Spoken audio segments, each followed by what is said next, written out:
Précédemment dans Zoo Academy, nos apprentis soigneurs se sont rendus à l'Otariland pour y découvrir l'Otari de Patagonie avec la complicité de Marie. Ils ont également pu participer à un entraînement médical avec les phoques et en profiter pour voir la différence entre ces deux pinnipèdes.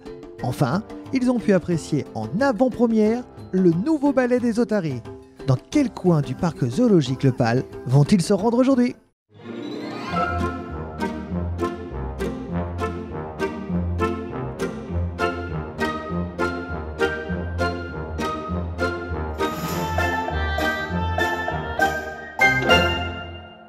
Bonjour et bienvenue dans Zoo Academy, votre émission sur les animaux, la nature et la biodiversité.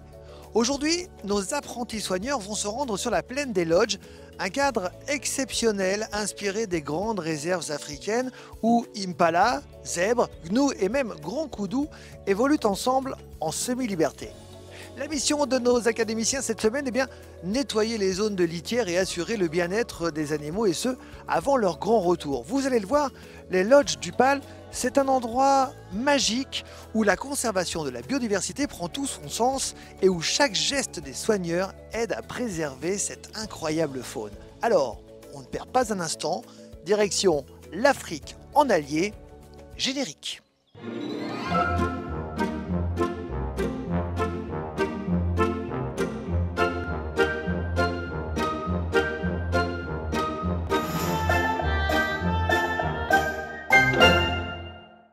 Est-ce que vous reconnaissez où on est? Dans les Lodges du Pal. On est au lodge, exactement. Donc normalement, dans la plaine qui est derrière vous, qu'est-ce qu'on y voit? Des oiseaux. Des zèbres, Il doit y avoir des oiseaux, il doit y avoir des zèbres. des girafes. Alors les girafes, elles sont pas sur cette plaine-là, elles sont sur les plaines de l'hôtel, les girafes. Mais normalement, il y a des animaux, on est d'accord? Oui. Et est-ce qu'aujourd'hui, il y en a? Non, on va la nettoyer. Alors, on va pas nettoyer toute la plaine, mais effectivement, là, il n'y a pas d'animaux. Alors pourquoi il n'y en a pas aujourd'hui? Parce que le parc il est pas ouvert. Le parc il n'est pas ouvert et surtout on est en train de sortir de l'hiver et en fait pendant tout l'hiver nous sur cette plaine là les animaux ils y sont pas. On va faire ce qu'on appelle un vide sanitaire. Ça veut dire qu'on va enlever les animaux de cette plaine là pour que tous les petits parasites qu'ils peuvent avoir dans leur estomac etc. Ils disparaissent tous parce que si les animaux sont pas là le cycle de ces parasites il s'arrête. Donc ça va faire un vide sanitaire, ça va permettre à toute l'herbe de repousser. Puisque sur cette plaine-là, on a essentiellement des herbivores qui vont brouter tout le long de la journée. Donc c'est intéressant pour eux que de temps en temps, ils arrivent sur des nouvelles plaines où l'herbe va repousser. Donc à la fin de la saison, quand le parc il ferme, on transfère les animaux qui sont sur cette plaine-là dans leur bâtiment hiver qui est relié à leur plaine hiver. Ok ? Et donc, cette plaine, elle reste vide tout l'hiver. Et là, nous, le parc il va bientôt rouvrir. On rouvre dans 1 semaine et demie, 2 semaines, on est d'accord ? Du coup, il va falloir repréparer cette plaine pour l'ouverture. Donc, notamment, nous, notre mission aujourd'hui que nous ont confié les soigneurs, c'est pas de s'occuper de la clôture électrique parce que ça, c'est un peu compliqué, mais il y a des petites zones où il va falloir aller nettoyer. Ok ? Il va falloir qu'on les nettoie et qu'on les reprépare pour l'arrivée des animaux. Ça vous va ? Oui. On va déjà aller découvrir les regarde différentes celle-là, espèces qu'on voit avec la sur cette queue. plaine ? Oui. Ouais ? Regarde.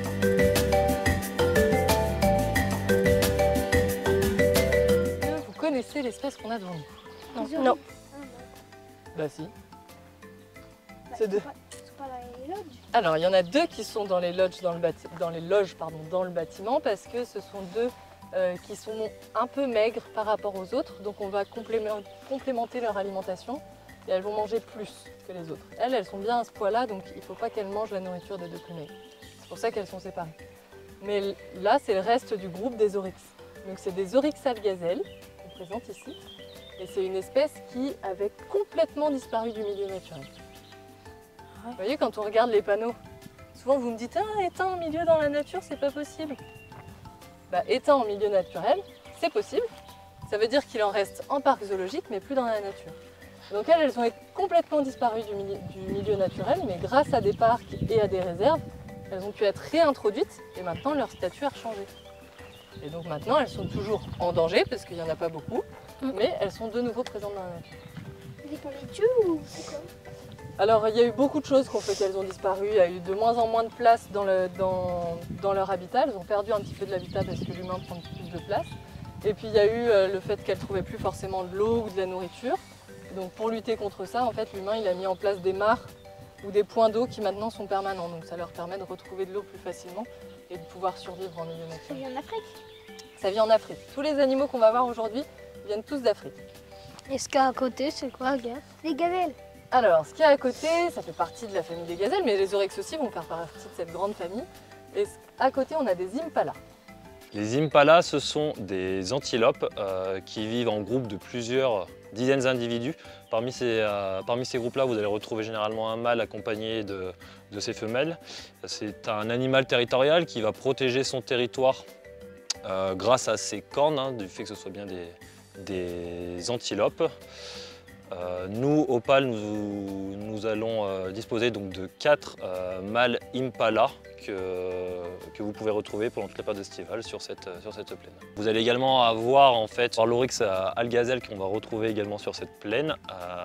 Visuellement, donc, c'est une antilope blanche avec des couleurs plutôt orangeâtres. L'oryx a une particularité justement, c'est ses cornes qui sont extrêmement longues, fines, qu'on va retrouver également avec des petites formes comme des petits anneaux qui seront empilés en fait tout au long de cette fameuse corne. Un animal désertique herbivore. Alors, du coup, il y en a un que vous avez reconnu facilement. Un zèbre. Le zèbre, ils sont 2, le deuxième il est au râtelier là-bas. On a 2 zèbres, nous Ouais, aussi. viens nous voir. Et il est assez curieux. Et ceux là-bas qui ronflent, vous les entendez ronfler là, souffler? Oui. Vous n'avez pas reconnu? Ils sont malades. Non, c'est pas parce qu'ils sont malades, c'est qu'ils essaient de nous impressionner pour pas trop qu'on s'approche d'eux. Ce sont des gnous. Il y a un peu une petite poney. C'est un peu un poney. Alors les zèbres, ça fait partie de la famille des équidés, donc ça va avoir beaucoup de points communs avec les poneys. Ah, je peux faire du rodéo dessus. Non, quand même pas. Oh. Parce que par contre, ça a un truc qui n'a pas vraiment un point commun, c'est qu'ils ont un caractère très têtu. Donc ils se laissent pas domestiquer comme on peut domestiquer un cheval ou un poney. Eux, ils restent très têtus, suffisamment têtus pour se confronter avec les rhinocéros. Le zèbre de Grévy, donc un zèbre qu'on retrouve régulièrement dans des parcs animaliers. Il est facilement reconnaissable dû par sa taille. Il a des rayures qui sont vraiment sur l'intégralité de son corps, c'est-à-dire vraiment le dos, mais également les pattes jusqu'au sabot. Il va être facilement reconnaissable également au niveau de sa tête, où vous allez vraiment avoir au niveau de son museau un V de dessiné entre le blanc et le noir qui prolonge le museau. Il va également avoir de longues oreilles vraiment arrondies, très grosses et très arrondies. Du coup, les rayures du zèbre vont lui permettre de se camoufler, aussi étonnant que ça puisse l'être. On appelle ça un camouflage disruptif. Ce camouflage en fait, va lui permettre, lorsqu'il est en groupe et que vous avez plusieurs dizaines d'individus, un prédateur comme un lion par exemple, va vouloir cibler un animal, se concentrer sur le même pour pouvoir faciliter la chance qu'il aura d'obtenir sa proie. Le fait est qu'en fait, les zèbres, quand ils vont commencer à partir, à paniquer et à fuir le lion, ils vont tous se croiser les uns avec les autres. Donc ces rayures vont s'interposer les unes avec les autres, ce qui va faire perdre en fait l'animal concerné par le prédateur à un point que justement il finira par oublier lequel il aura attaqué et donc il aura moins de chances d'attaquer cet animal-là. Le gnou bleu du coup, donc le gnou que vous allez retrouver également ici, c'est un animal qu'on va également retrouver sur le continent africain. On va le retrouver justement en groupe de plusieurs dizaines et des dizaines d'individus. C'est un animal également migrateur qui va se déplacer vraiment sur de longues distances. Vous pouvez le retrouver, il est relativement connu grâce à en fait, un dessin animé qui s'appelle Le Roi Lion, que vous avez potentiellement tous déjà vu. En fait, c'est l'animal qui fuit suite à l'attaque des hyènes et qui va malheureusement percuter Mufasa dans le dessin animé. Certainement l'un des passages les plus tristes du Roi Lion. Merci Gabriel pour toutes ces infos. Mais, Agathe, on peut savoir ce que tu fais? Ah bah oui, normal, tu prends la voiture toute seule pendant que les enfants font une rando façon traversée de savane en plein soleil. Il ne manque plus qu'un petit éléphant et un djembé pour que ce soit un safari musical. Bel esprit d'équipe, Captain Solo, bel esprit d'équipe. Bon, c'est sympa tout ça, mais maintenant on fait quoi? On monte un flashbob ou on attend que Rafiki nous éclaire la voie? Donc là, notre mission, il y a 4 points comme ça, sous les lodges, dans la plaine. Il va falloir qu'on ratisse pour enlever toute la paille. La paille, on la met dans le véhicule. On nettoie les 4 et après, il y a un soigneur qui va venir vider notre véhicule et nous ramener de la paille propre à remettre dedans. Ok. Il va faire ça tout le long? Et ben il y en a que 4 à faire, hein, c'est pas tout le long. Oui, mais il va... Ah, le soigneur? Oui. Non, il va venir qu'une fois, normalement tout va rentrer dans un rythme. Il va courir? On va courir tout le long? On va courir tout le long? Oh On va non, pas très moi, loin, je on va pas marche, très loin. Oh, bah, moi, je me Ça vous va? J'ai déjà soif. Allez, moi. qui veut commencer à ratisser? Ah, si, tu vas faire la sieste. Ah bah voilà, j'ai déjà un peu rempli. Hop, et bah tu le vides dedans. Après, si on n'a pas de seau, soit tu peux faire avec la pelle, soit tu vois, je pense que le plus simple aussi, c'est que quand ils font des tas, là, on n'est pas obligé de mettre dans le seau, on peut amener directement dans la remorque. Voilà, fais voir. Oups, pardon. Hop, là je prends et j'amène directement chouc, dans la benne. Une fois de plus, nos valeureux ambassadeurs, dans la joie, la bonne humeur et avec un soupçon de folie douce, ont mené à bien la mission qui leur avait été confiée. Mais l'heure n'est plus au discours héroïque, il est temps pour nos amis les animaux de regagner leur habitat d'été, prêts à écrire une nouvelle saison pleine d'aventures et, on l'espère, un peu moins de bêtises pour nos académiciens.